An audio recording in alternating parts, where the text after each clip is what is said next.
বাড়ি রং করার যদি পরিকল্পনা করে থাকি তাহলে আমাদের যে পরিকল্পনার মধ্যে যে জিনিসগুলো আমাদের সবচেয়ে বেশি খেয়াল রাখতে হবে, এক নম্বর হচ্ছে নতুন প্লাস্টার যদি হয় 1 মাসের মধ্যে কখনোই ওই প্লাস্টারের উপর আমাদের রং করা যাবে না।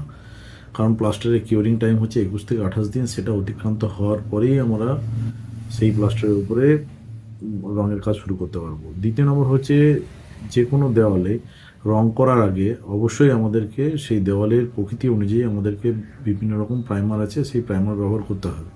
প্রাইমার না দিয়ে পুট্টি বা রং কোনোরূপ কোনো কোনো কোনো কিছুই যদি অ্যাপ্লিকেশন করি, তার স্থায়িত্ব নিয়ে একটা ভবিষ্যতে চিন্তা থেকেই যাবে এবং রঙে বিভিন্ন রকম সমস্যা, গ্লেজের সমস্যা, পাপড়ি ছাড়া সমস্যা, সমস্ত রকম সমস্যার জন্য আমাদের মানসিকভাবে প্রস্তুতি রাখতে হবে। রং করার আর একটা গুরুত্বপূর্ণ স্টেপ হচ্ছে সারফেস প্রিপারেশন। দেওয়াল নতুন হোক কিংবা পুরানো, উভয় ক্ষেত্রেই আপনাকে সারফেস প্রিপারেশনে গুরুত্ব দিতে হবে। সারফেস প্রিপারেশন যদি নতুন হয় সেক্ষেত্রে আপনার সেই নতুন দেওয়ালে জমে থাকা ধুলো বালি ডাস্ট যেগুলো আছে সেগুলোকে জল দিয়ে ভালো করে পরিষ্কার করে নিতে হবে।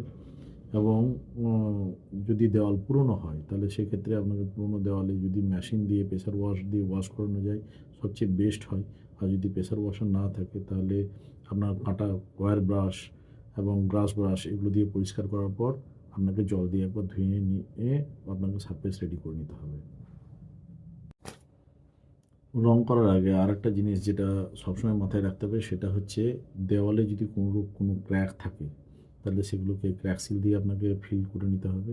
যদি কোথাও ড্যাম থাকে তাহলে সেই ড্যামটাকে আপনাকে ড্যাম প্রোটেক্ট বা ড্যাম গার্ড দিয়ে আপনাকে ঠিক করে নিতে হবে। তবে সবসময় লক্ষ্য রাখতে হবে যে ড্যাম যেখান থেকে হচ্ছে সেই সোর্সটাকে যদি একবার উদ্ধার করা যায় যে এখান থেকে ড্যাম হচ্ছে, তাহলে সেই সোর্সটাকে আপনাকে প্রয়োজন অনুপাতে যদি রং মিস্ত্রির দ্বারা হয় তাহলে বেটার, না হলে পরে প্লাম্বিং বা রাজমিস্ত্রি যেরকম কাজের প্রয়োজন হবে তাকে দিয়ে সেই ড্যামটাকে আপনাকে পার্মানেন্ট কিওর করে নিতে হবে, যাতে আপনি লং লাইফ রং সার্ভিসটা পেয়ে থাকেন।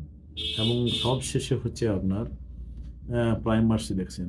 আমরা সবসময় একটা জিনিস ভুল করে থাকি যে আমরা রঙের দোকানে গিয়ে বলি যে আমাদের বাড়ি রং করব, প্রাইমার আছে প্রাইমার দেন, একটা এশিয়ান পেন্টসের প্রাইমার দিন বা অমুক কোম্পানির একটা রঙের প্রাইমার দিন। কখনোই এরকমভাবে প্রাইমার সিলেকশন হয় না। প্রাইমারটা কোম্পানি তৈরি করেছে বিভিন্ন দেওয়ালের বিভিন্ন রকম প্রকৃতি অনুযায়ী।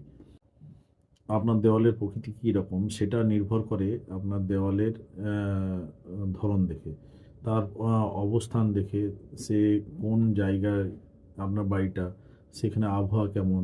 যদি দেখা যায় যে খুব বৃষ্টিপ্রবণ এলাকা, পাহাড়ি এলাকা